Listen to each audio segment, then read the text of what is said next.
메모리 코드, 고통의 근원을 없애는 하루 10분의 비밀. 왜 나는 항상 고통스러울까? 무의식에 각인된 고통의 근원을 찾아 우울증, 분노 조절 장애, 신체 질병까지 치유하는 기적. 베스트셀러 힐링 코드, 더욱 향상된 힐링 코드서 172개국에서 실천하는 치유법. 알렉산더 로이드, 심리학 박사, 자연의학 박사이자 세계적인 베스트셀러 힐링 코드, 러브 코드, 메모리 코드의 작가다.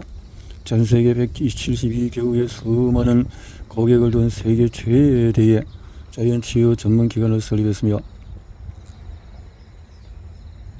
NBC, ABC, 팍스 등 유명 방송국에 소개된 바 있다. 알렉산더 로이드 박사는 수년간의 연구 끝에 정신적인 심리적 문제를 초래하는 모든 문제의 근원이 고통스러운 기억이었다는 것을 발견했다. 고통의 기억에는 과거의 경험뿐만 아니라 무의식에 잠재된 기억, 신체의 세포에 각인된 기억과 유전적으로 대물림된 조상들의 트라우마도 포함된다. 그가 개발한 메모리 코드는 이처럼 부정적인 기억을 긍정적인 기억으로 바꾸는 치유법으로 원하는 삶의 성취를 가로막는 장벽을 단 10분 만에 제거할 수 있다. 당신이 어떤 어려움을 겪고 있던 이 책이 문제의 진정한 근원을 찾고 바로잡는 데 도움을 줄 것이다. 홍민희, 신동석. 배우고 탐구하고 성장하는 삶이 좋아서 번역가의 길을 걷기 시작했다. 고려대학교 영문과 대학원을 졸업하고 바른번역서도 번역가로 활동하면서 영적인 성숙과 의식의 성장에 도움이 되는 책을 세상에 많이 알리고 싶다는 꿈을 조금씩 이루어가고 있다. 저의 역사로는 천재의 식단, 먹어서 병을 이기는 법, 학습, 과학, 77, 여전히 같은 사람입니다. 등등. 메모리 코드, 고통의 근원을 없애는 하루 10분의 비밀. 힐링 코드 소개.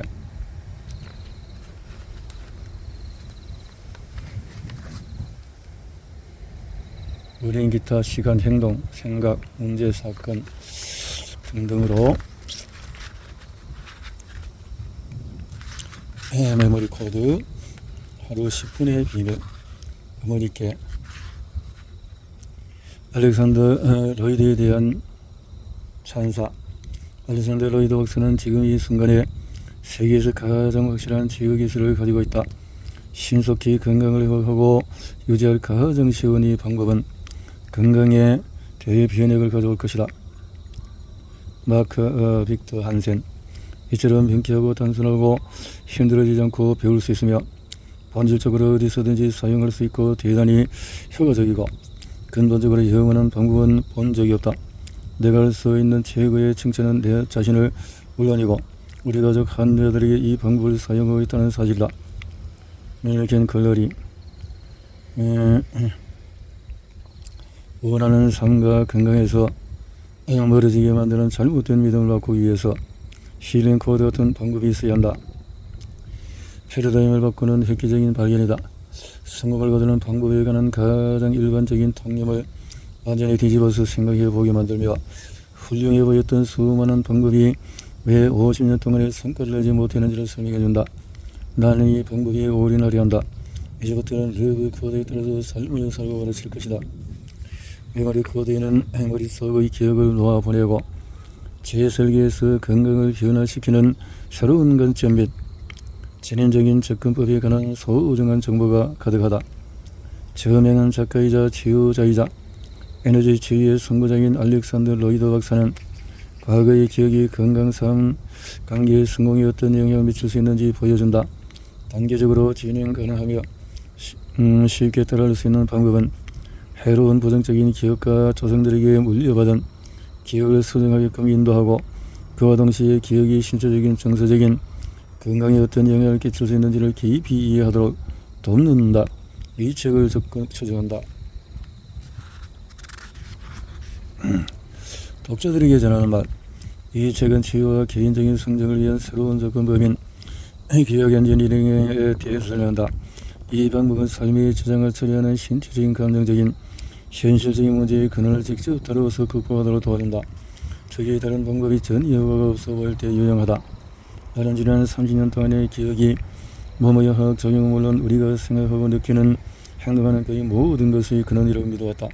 그래서 그 30년 동안의 문제가 있는 기억을 고치고 치유하고 재정할 방법을 찾으려고 노력했다. 그런 길을 탐색해 간 사람이 결코 나 혼자만은 아니었다. 30년 동안에 탐색하고 시험하고 실패하고 돌파를 찾고 다시 시험하고 재조정하는 작업을 거친 끝에 드디어 말할 수 있을 것 같다. 방법을 찾았다고 말이다. 이 책에서는 기억이 어떻게 작용하며 어떻게 어째서 기억이 삶에서 겪는 문제에 진정한 그런 일을 다루는 신뢰성 있는 이론들을 소개했다.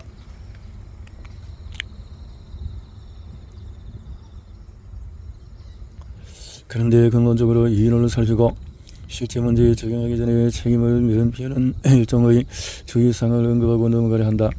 기억에 관한 연구는 완전히 새로운 연구 분야다. 인간의 기억을 보여주는 기계 장치 같은 것은 없기 때문에 기억이 어떻게 작용하는지에 관한 과학적인 증거는 찾기가 어렵다. 설사 찾더라도 기껏해야 부분적인 설명에 그친다. 책에서 내 이론을 뒷받침하는 과학의 연구를 인용할 텐데 이 연구가 내 이론을 입증한다고 암시할 의도는 전혀 없다. 인용한 연구는 그저 30년 동안의 내담자들과 상담하면서 경험한 바와 내가 사실이라고 알고 있는 내용을 부분적으로 뒷받침할 뿐이다. 사실 나는 이중명금 투여자나 투여받는 사람 모두 약물이 효과가 있는지 없는지 모르고 삼자만 일을 아는 상태로 하는 것, 이런 방식으로 적용한 연구들이 전반적으로 진실을 밝히는 최적의 기준이 되지 못할 때도 많다고 믿는다. 이유는 지금까지 훌륭한 학자들 밑에서 배울 수 있는 소중한 기회를 누렸는데 그 중에 한 사람이 천재적인 학자 켈러헨이었다. 바벨리 힐스에서 오랫동안 명망을 누린 임상심리학자였던 그는 나와 마찬가지로 자신이 원하는 방식으로 환자들에게 도움을 주지 못해서 안타까워했다. 그래서 그는 세계 최초로 에너지 심리학을 창설했고 나는 그의 밑에서 1년 반 동안에 1대1로 배웠다. 그가 했던 말 중에서 내가 정말로 좋아하는 말이 있다. 이중명금 연구는 어떤 방법이 효과가 있는지를 아무도 알 수가 없을 때 효과가 있는지 여부를 증명하기 위해서 고안된 연구 방식이다. 달리 말하면 무언가가 다른 사람들에게 분명히 효과가 있고 아무런 해를 끼치지 않는다면 효과를 결정하기 위해서 이중명금 연구를 꼭 할 필요는 없다는 말이다. 물론 해로운 부작용이 너무 많아서 긍정적인 측면보다도 부정적인 측면이 더 클 수도 있는 자약품을 논할 때는 상황이 다르다. 실제로 자살 충동을 일으키고 간과 신장을 망가뜨리고 암을 유발할 수 있다는 등의 부작용을 설명하더라. 광고 시간 대부분을 써버리는 의약품을 광고도 있다. 만일 그런 것을 다룬다면 당연히 이중명금 연구가 필요하다. 대부분의 저대 약물은 사실 생물학적인 독이다. 이런 약은 다른 부위에 손상이 생길 수 있더라도 어느 한 가지 병증을 없애기 위해서 사용한다. 약을 먹으면 몸은 그 약을 인식하지 못하고 해로운 성분으로 판단한다. 그럴 때 약은 기본적으로 인체의 치유 시스템과 조화를 이뤄서 작용하지 않고 우리 몸을 제압함으로써 의도한 효과를 낸다. 오늘날 미국에서 문제가 되는 오피오이드 남용에 따른 위기는 부정적인 영향에 대한 지식이 없이 혹은 그 영향을 개의치 않고 옥시콘틴 같은 마약성 신통제를 널리 처방했던 불의에서 비롯되었다고 보는 사람들이 많다. 이런 현상은 수많은 약물 부작용의 한 가지 예의에 불과하다. 안전해 보이거나 입증된 것처럼 보였던 약체들은 실은 이중명금 실험에서조차 정말로 안전하지도 입증되지도 않은 것들이었다. 여러 해 전에 CNN 라이브 토크쇼인 레리킹 라이브에서 비타민과 관련해서 어느 의사와 인터뷰하는 것을 보았다. 그 의사말로는 20년 전에 의료계에 주류는 비타민이 비싼 오줌을 만들어낼 뿐이라고 여겨졌지만 오늘날에는 의사들이 거의 모든 사람에게 비타민을 권한다. 어째서일까? 인터뷰했던 의사는 이제는 비타민이 효과가 있다는 것을 아니까요? 라고 말했다. 비타민은 언제나 효과가 있었다. 비타민의 효과를 입증하는 연구가 나오기 전에도 많은 이들의 비타민 효과가 있다는 것을 알고 비타민을 복용했으며 아마도 실제로 효과를 보았을 테지만 약효를 입증하는 이중명금 연구가 나올 때까지는 의료계로부터 조롱을 받았다. 단순히 무언가를 이중명금 실험으로 증명할 수 없다고 그것이 사실이라는 것은 아니다. 아이작 뉴턴이 중력을 발견하기 전에는 중력이 존재하지 않았던가? 토마스 에디슨이 전구를 발견하기 전까지는 전기가 존재하지 않았던가? 루이 파스테르가 세균을 발견하기 전에는 세균이 존재하지 않았던가? 물론 항상 존재했다. 그들은 과거로 존재가 입증되기 전에도 우리에게 언제나 많은 영향을 끼쳤다. 도리의 열정은 그것 말고도 또 있다. 교수들에게 들은 바에 따르면 세계 역사상 상담의 이중연금 연구를 적용한 사례는 단 한 건도 없었다. 왜 그럴까? 비윤리적이기 때문이다. 한 집단에는 적절한 상담을 해주고 다른 집단에는 부적절한 상담을 해줘야 하는데 합법적인 면을 소지한 상담사들에게는 그것이 허용되지 않는다. 이중연금 연구가 없으니 상담은 어떤 상황에서도 타당성이 없다. 그 말은 사람이 얼마나 있겠는가. 나는 이중연금 연구가 우리가 바라는 결과를 제공하지 못할 때가 많다는 사람들의 말에 동의한다. 내가 이중연금 연구를 피하는 것은 바로 그런 이유 때문이다. 하지만 이런 만큼 보장할 수 있다. 우리 주변에는 유익한 상담과 치료법을 삶의 방향으로 통째로 바뀐 사람들의 이야기가 수없이 많다. 밴더벨트 병원의 유명한 신경외과 의사인 친구 지미 네터빌이 아주 적절한 이야기를 해준 적이 있다. 여러 예전에 그와 어느 모금 행사에서 우연히 옆자리에 앉게 되었다. 요즘 어떤 일을 하느냐 하는 그의 질문에 나는 에너지학과 관련된 일이라고 말하고 간단한 설명을 보태었다. 이런 이야기를 꺼내면 상대가 어떤 식으로 반응할지를 잘 알고 있었기 때문에 나는 내 설명이 미친 소리처럼 들리지 않느냐고 물었다. 그런데 그의 반응은 놀라웠다. 그는 아니 무슨 말을 전혀 그렇지 않아 라고 말하면 테이블에 높은 넓기를 들더니 그 위에 6인치 정도 길이의 선을 그렸다. 그가 말했다. 자, 이 선에 세상에 존재하는 건강에 대한 모든 지식이라면 난 우리 인간이 아는 지식은 1인치 정도밖에 안 된다고 합니다. 그런데 네가 하고 있는 일이 나머지 5인치에 포함될 수 있다고 말한다면 얼마나 오만하고 어리석은 일이겠어. 그러고 나서 절대 잊을 수 없는 말했다.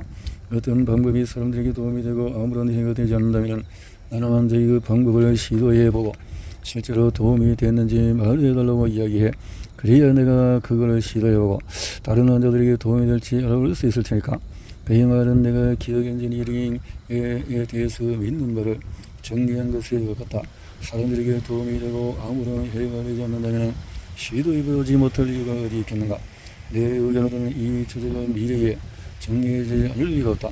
이 세상에 사는 모든 사람에게 너무나도 중요한 문제를 다루기 때문이다. 하지만 지금 당장을 쓰는 기억 엔지니어링의 내용 중에서 일부가 이중연금 연구 도구로 입증할 수 있는 수준을 즉 지미 네터빌이 설명한 여기 지정에서 과학으로 입증된 1인치를 초월한 영역이 있다. 더불어 이 점을 말하고 싶다. 나는 과학적 연구관과 이중연금 연구법 표준의학에 반대하지 않는다. 만일 내가 트럭에 치여서 바닥에 쓰러진 채로 피를 흘리고 있다면 당연히 에너지 치료법을 쓰지 말고 어서 응급실로 데려가야 한다. 하지만 자연과 에너지 건강 영역의 많은 것들은 무엇이 치료되는지를 의학적인 검사로 밝힐 방법이 없다. 지금부터 소개할 기억 엔지니어링 기법은 한 가지만 작용한다. 바로 당신의 기억이며 그 중에서도 특히 무의식적인 기억이 대부분을 이룬다. 사회과학에서 모든 사람에게 필요한 것은 바뀌기까지 20년이 걸릴지 모른다.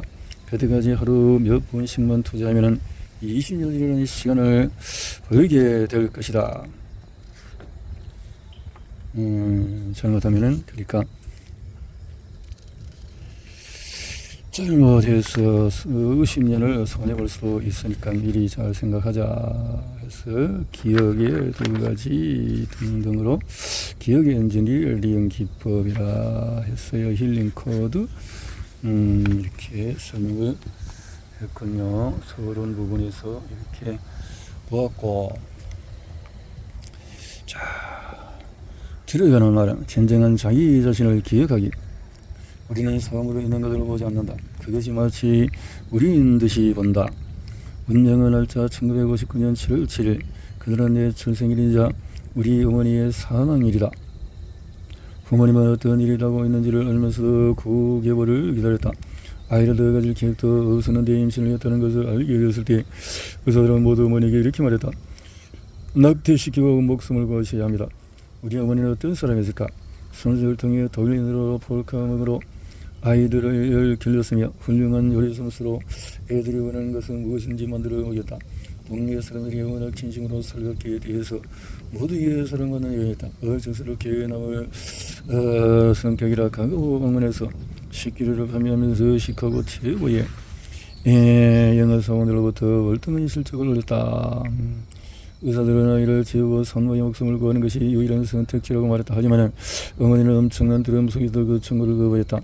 출생 예정일은 미국 독립기념일인 7월 4일이었다. 하지만 아버지가 그건 놀이용품 판매업에 종사해서 그날 일을 해야 했다. 그래서 어머니의 마지막이 될 수도 있는 날에 아버지가 옆에 계속 있을 수도 없이 부모니를 놓쳤다. 나는 아버지의 결정을 늘 조금 못마땅하게 생각했다. 어릴 때 나는 가업을 거들며 자랐다. 붉은 놀이 용품 판매원인 내가 생일이 7월 4일이었다면 얼마나 완벽했겠는가. 하지만 늦춰진 출산일이 어머니에게 어떤 의미였을까를 돌이켜보니 3일을 더 살 수 있다는 의미라는 것을 깨달았다. 어머니는 9개월 동안에 나를 품었고 나는 완전히 무조건적인 사랑을 떠생기자 동시에 극도의 절망과 완전한 공포이기도 한 역설적인 아이였다. 마지막 3일 동안에 어머니는 극도의 고통 속에서 누워서 내게 마지막이자 가장 위대한 선물을 주기 위해서 기다리고 있었다. 그런데 어머니는 죽지 않았다. 의사들은 죽을 것이라고 말했다. 어머니는 나를 위해서 죽음을 받아들일 준비가 되어 있었고 거의 1년에 가까운 시간 동안에 나는 죽을 거야 죽게 될 거야 라고 생각하면서 지냈다. 하지만 예정된 시간이 돌아왔을 때 죽음은 일어나지 않았다. 그런데 나는 1959년 7월 7일 어머니의 사망이라고 말해서 그럴까. 그 사건이 일어나지 않았지만 그것은 내가 내 현실이 됐기 때문이다. 나는 공포의 망령 속에서 태어났다. 허구의 사건에 대한 이미지는 내가 어머니 뱃속에 있던 9개월 동안의 어머니의 마음 속에서 내내 되풀이했다. 나는 죽을 거야, 난 죽을 거야. 어머니는 그런 이미지와 믿음을 내게 물려주었다. 그래서 나도 죽게 될 것이라고 믿었다. 어머니와 나는 출산 이후까지도 살아남았다. 하지만 나는 여전히 위험에 처해 있었다. 아무것도 상기를 들지 않아서 태어난 지 며칠 만에 체중이 몇 푼도나 투저었고 의사들이 나를 중환자실로 입원시켰지만 여전히 아무것도 먹지 않았고 상태는 갈수록 나빠졌다. 이와 같은 믿음은 우리 모두에게 영향을 주지만 나는 이 아들이 특히 그런 믿음에 취약하다고 본다. 그의 저항할 의식적인 지각이 아직 전혀 없기 때문이다. 내가 죽을 것이라고 믿고 있는데 그렇지 않다고 누가 말해줄 수 있었겠는가. 이번에도 어머니가 결심을 내리지 않았다면 나는 태어날 때 입력된 프로그램을 그대로 따랐을 것이다. 어머니는 의사의 만료에도 불구하고 인큐베이터에 있던 나를 집으로 데려갔다. 의사는 병원을 떠나면서 아이는 죽을 겁니다. 어머니는 요 병원에 남아있으면 죽을 거예요. 그 후에 며칠 동안에 어머니는 하루 24시간 부터 지냈다. 안아주고 노래를 불러주고 사랑하고 말 좀 해서 계속해서 젖병을 물려 했었다. 그러다는 것을 정확히 알지 못했을지 모르지만 어머니는 내가 죽을 것이라고 말하는 두려운 기억과 전쟁을 받아들인 것이다. 어머니는 그런 두려움과 완전히 반대되는 경험과 이미지를 내게 쏟아부었다. 사랑해. 사랑은 늘 성령이 마련이고 이번에도 결국 사랑이 승리했다. 다른 한편으로 저주 불안감을 느끼면서 어머니는 무엇인지 알지 못해서 높은 강도의 부정적인 기억은 사건이 끝나고 해서 그냥 사라지지 않는다. 거의 모든 사람이 자신도 이해하지 못하는 이유로 내가 죽음의 위협에서 해석하는 근거를 믿고 느낀다. 직접적으로 말하지는 않을지 몰라도 미치겠네, 저 사람 잡겠네, 죽겠네, 부정적으로. 그래서 오늘날 모든 사람이 실질적으로 환상 속에 살고 있다고 말하는 이유가 바로 이런 이유다. 내 출생의 이야기가 더서 극단적으로 느껴졌을지 모르겠다. 그래서 환상이 어떻게 일상에 실질적인 영향을 미치는지 보여주는 다른 예를 또 보려고 한다. 메리에 대한 이야기, 여성에 대한 이야기. 그래서 근원이 아닌 증상에 대한 치료. 간단한 조사부터 해보자. 다음 목록에서 내 삶에 이런 변화가 있으면 좋겠다라고 생각하는 항목이 있는가? 더 많은 에너지, 돈을 더 멀기, 불안, 평안함을 느끼고, 기쁨, 열정, 균형, 중독에서 벗어나기, 수면의 질 개선. 그래서 좋은 의미의 이런 생각들은 긍정 마인드 속에서 꼭 필요한 내용들이다 생각이 되어집니다. 자, 넘어가고. 지난 80년 동안의 심리학 자기개발 영성의학계는 우리 문제의 근원을 고치는 다양한 이론을 제시했다. 행동, 의식의 믿음. 이 방법들은 우리가 인간으로서 가능한 방식을 이해하는 데 상당한 도움을 준다. 이 책은 그렇게 흘러나오므로 물을 막는 법을 알려줄 것이다. 기억이 지금의 우리를 만든다. 기억이 모든 이 책에서 다루는 기억은 내가 원천기억이라고 그러는 종류의 기억으로 삶의 경험 각자의 상상. 원천기억은 저리 기억하는 완전히 다른 부류다. 원천기억은 일종의 렌즈다. 우리가 스스로 비롯해서 세상의 모든 것을 이 렌즈로 바라본다. 우리는 모든 일이 각자와 인생의 격의 원천기억에 모두 쌓여서 그래서 처리하는 원천기계의 배경자라고 그렇게 표현도 하는데, 성경학자이자 교수인 안토니오 다마지오는 모든 생각, 믿음, 느낌, 행동의 뿌리가 이미지라는 사실을 밝혔다. 이미지, 삶에서 경험, 사건, 상상, 이런 거. 사실기억은 모든 측면에서 우리를 만든다. 기억의 오작동, 그런 데 문제가 있다.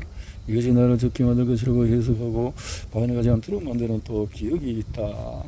사람들은 기억이 실제 일어난 일을 녹음하거나 녹화한 것과 비슷하다고 생각하지만 그렇지가 않다. 일부에서 논의하게 될 것처럼 현실 세계의 경험은 위험의 기억이 조정된 렌즈를 가장 우선적으로 통과한다. 예를 들어서 어느 남성은 아버지의 기대에 절대 부응하지 못할 것 같다는 생각에 빠졌다. 14살 때 학교 회장 선거에 나갔는데 공직에 출마해서 당선된 경험이 있는 아버지는 아들의 선거 준비를 도와주려고 몇 가지 질문을 했다. 아버지가 했던 말이 그의 삶을 바뀌었다. 그는 20년 동안에 자신이 아버지만큼 잘하지 못할 것이라는 생각에 사로잡혀지는데 그 상황과 아주 조금이라도 관련된 것은 모두 이의 기억의 렌즈에 통해서 보았고, 일도 새로운 부정적인 기억이 만들어지고 이에 따라서 새로운 부정적인 기억이 또 생겨나고, 부정적인 생각, 때로는 오해가 없어도 기억에 오류가 생길 수가 있다. 오류, 기억의 오류. 이런 기억들 중에서 하나로 메리가 설거지를 하는데 어머니가 가르쳐준 대로 하지 않는다는 질책을 했던 것이다. 그 전에는 어머니가 말했던 대로 설거지를 해서 틀림없이 잘했다 이야 칭찬했었는데도 말이다. 어머니가 이렇게 메리를 나무라는 이런 빈번이 발생했다.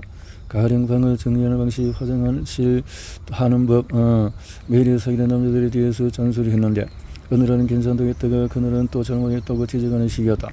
일반적이지 않은 어머니의 반응은 위신이 서지 않는 행동이었다. 메리는 그런 행동에 근거를 찾을 수가 없었다. 메리는 깨닫지 못했지만 그 기억은 그녀가 스스로와 자신의 인생을 바라보는 관점에 지금까지 영향을 끼쳐 왔다. 사건의 정체성. 이런 식의 결론은 결코 사실입니다.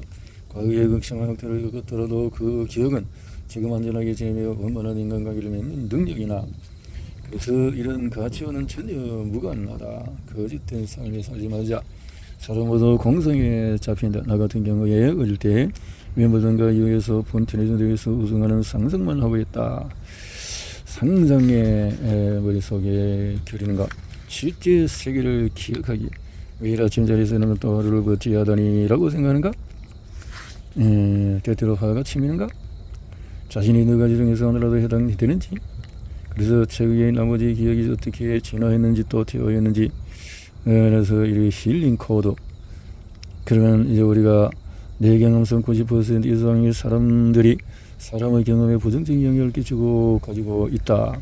나는 기억 연질이 어린이 의학과 심리학의 새로운 지평을 여는 발견이라고 믿는다. 그렇게 하겠다고 결심하는 사람들에게만 상담을 하지 그렇게 마음이 없는 사람들에게는 상담을 해주지 않는다. 나는 위기의 순간에 직면했을 때 생존을 추구하는 삶으로 다시 물러나지 않는 사람들을 돕는다. 당신도 그러기를 원하는가?